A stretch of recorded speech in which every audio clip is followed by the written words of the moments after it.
Jack Quaid an action star now? What are you talking about? He was in the Hunger Games. Yeah, but now he's real one. I won't stop till I get her back. You're okay. Oh my god, I got shot. Hey, there we go.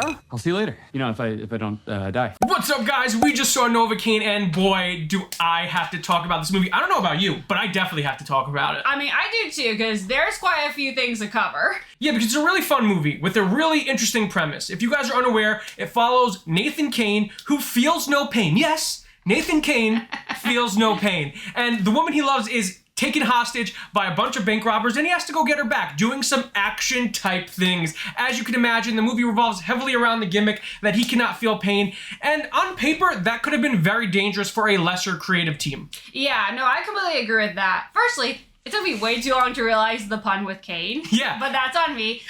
But you are right in that this is one that it really could have been played stupidly, or they focus on the wrong things that aren't interesting.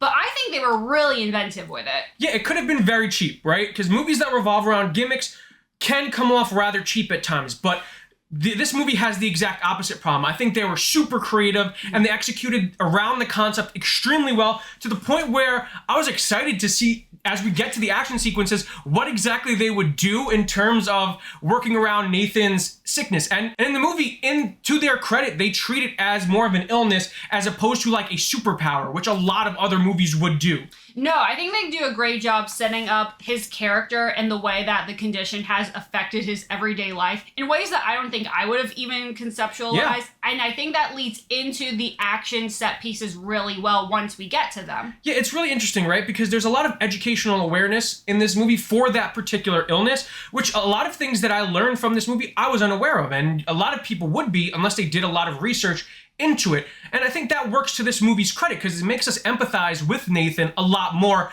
as opposed to viewing him as just a dude who feels no pain, which on paper sounds really, really cool. And something really cool about this film also is its cinematography. I think that it's executed extremely well, and they use the camera in really exciting ways that help to elevate the action sequences. It's very reminiscent of like an Upgrade type camera movements in certain sequences in the film, and I really appreciated them for doing that, because it helps elevate it beyond just a regular action movie. No, I completely agree, because what I really liked is the fact that they were able to surprise us with a lot of the things he does. Because like we talked about, it's a gimmick. There's certain things you almost expect, but stuff, especially near the end, which gets pretty graphic, I was in shock with what they actually conceptualized for that. And that's a huge plus for this movie too, right? Its ability to kind of shock you, to kind of, as you're there watching it, to make you wince, to make you cringe, to make you just like feel uncomfortable in these sequences, is something that helps to elevate it beyond, again, just a normal, regular action movie. The film was directed by Dan Burke and Robert Olson, who directed another film that I really enjoyed called Villains. It starred Pennywise himself, Bill Skarsgård, as well as Micah Monroe, and I really appreciated seeing them take more risks behind the camera. But we gotta stop beating around the bush. We gotta talk about the man of the hour, the man himself, friend of the show, and America's best friend, Jack Quaid. Because, Jack, listen, I know you're watching this right now. Maybe, maybe not. But either way, you gotta stop, dude. It's 2025. We're in March, and you're already in two of the best movies of the year between this and Companion. And not only are you in these movies, but you're giving two performances that are wholly unique, that both play up your character type, but also play against it. And to that, huge props. Yeah, because that's what I really love about the duality of the performances in both of those movies, is that they really kind of play into a little bit of this dweeby, everyday guy, but they go in such polar opposite directions for them, and that's really fun to watch for him. Yes, because in Companion, it kind of plays up his character type, and it really leans into it to give you that sense of comfort before it pulls the rug out from under you. But in Novocaine, Jack really gets to be the guy that he's supporting in his other roles. Like in The Boys, that is a superhero show. There's a lot of action there, but Jack is usually not the one doing the action. He's Huey. He's more of a reactionary character. But in this one, he's doing the action. His Nathan Cain is full-on fighting, and I think he does a really great job with the stonework in here as well. Yeah, and I think what's nice within this movie is that there is a progression. It's not instantaneous. They really build to it, especially when kind of revealing how he's lived his life, what's kind of sparking him into action in this situation. And he also has like some really cute, like smaller moments that develop his character that all kind of culminate into him becoming a badass by the end. And what better person to get in this role than Jack Quaid, because he's infinitely likable. He has so much charisma, and he's so likable as a person that you can't help but fall in love with Nathan, because he adds that level of cuteness, that likability to the character, so that when he goes from everyday guy to full-on action hero, it's like Jack Quaid, the actor, is going from Jack Quaid to full-on action star. Yes. And that evolution in the movie is reflective of the real-life situation, and I love that. But you know what? What's a leading man without his supporting cast? You're right, and this movie has a pretty great one. I would say so, starting with Amber Midthunder. Yes, and Amber has had a great career ever since debuting to most audiences in Prey, where a lot of people discovered her and fell in love with her. And with that role in mind, I saw her in the previews for this, and I was like, is she just going to be the girl that gets kidnapped?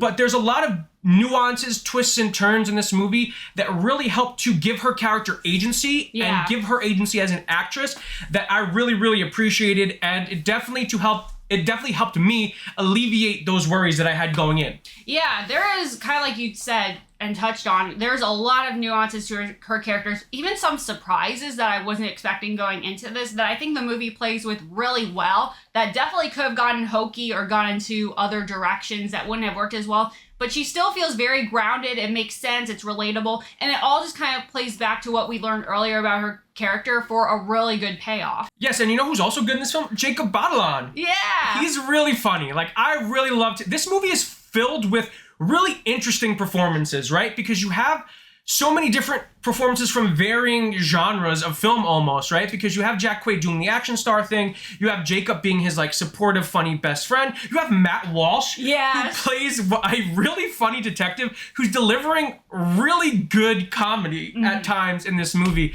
So the supporting cast is solid. Nicholson is in this film, and I really loved what he did as the villain. It just, they rounded out this movie with some really good character actors doing some really great stuff. And I think that's what I really appreciate, is because this is a movie that is very funny at times. For me personally, the jokes didn't hit as hard as you, I don't think. Yeah, I think that's where we disagree. But what I will give credit to is I think the actors deliver everything really well and elevate that material, especially Matt Walsh. He's so funny. And he has a great dynamic with Betty Gabriel, who plays his partner. Yes. And their dynamic is really fun because they play the two law enforcement agents involved in the case. And they're just a blast to watch together. I love that this movie plays with the tropes of action movies. Yes. Like the two stereotypical, like, cops chasing down the action star. But they don't deviate from expectations just to deviate. Like, these really feel like lived-in characters, and I think they both give really strong performances. I think everyone's really good in this movie in particular. I know I talked about Nicholson before, but he kind of just came out of nowhere. Yeah. He's been kind of, coming up, making his bones, doing the right thing, acting in these small parts. He was really great in Smile 2. I don't know if any of you guys have seen it, but it was a movie that I really, really loved from last year, and he gave a really small supporting role in that film, and I was like, this guy's got something. He's got this charisma that I couldn't help but want to see more of him, and he really gets to do that in this movie. He gets to be like this really big, bombastic, and fun character, and I'm like, that guy, he's really, really good. Oh, yeah. I mean, if I had to criticize anything about this movie, it would be that sometimes it plays into those tropes a little too much, and it's simplified at times. But beyond that, there's really nothing. I really had a good time. This is a perfect popcorn movie. This is a great movie to go into expecting nothing and to be overjoyed by what you get out of it. And that's the biggest compliment you can give to an action movie. Overall, I would say I agree with that criticism. I think that playing into those tropes definitely hindered it at times, probably even a little bit more for me than you did. But I do want to give credit where credit's due. The elements of this that are good are very good. I think really elevate the script beyond what's presented to us. Oh yeah, the cast elevates this material. The going into this with the cast that they chose, casting deserves a huge shout out, because without that cast, this movie could have been a lot more simplistic and tropey. But to have the actors that they chose, especially Jack, who I can't get over how good he was in this movie, delivering on those action promises, it just really created something special. With that being said, Nikki, on our custom patented Quaid scale, on a scale of 1 to 5 Jack Quaids, what do you give Novocaine? Like I said, I did have issues with it. The humor didn't hit very hard for me, and it does fall into the tropes at times. But I think overall it's solid. I had a good time, so I'm going to give it 3 out of 5 Jack Quaids. That's fair. I mean, for me, this movie hit a lot harder. it's in my wheelhouse. I love funny movies. I love movies that are a little larger than life, a little extravagant, a little fun. It's just, listen, it checks all my boxes. So for me, I'm giving Novocaine 4 out of 5 Quaids. I really love this one, and we highly recommend you guys check it out when it drops in theaters next week. If you guys like this video, make sure to give it a huge thumbs up. If you're new to the channel, subscribe and hit the notification bell to stay updated on all of our latest content. If you want to check out our other reviews, click the link on the page, and until next time, guys, stay versed.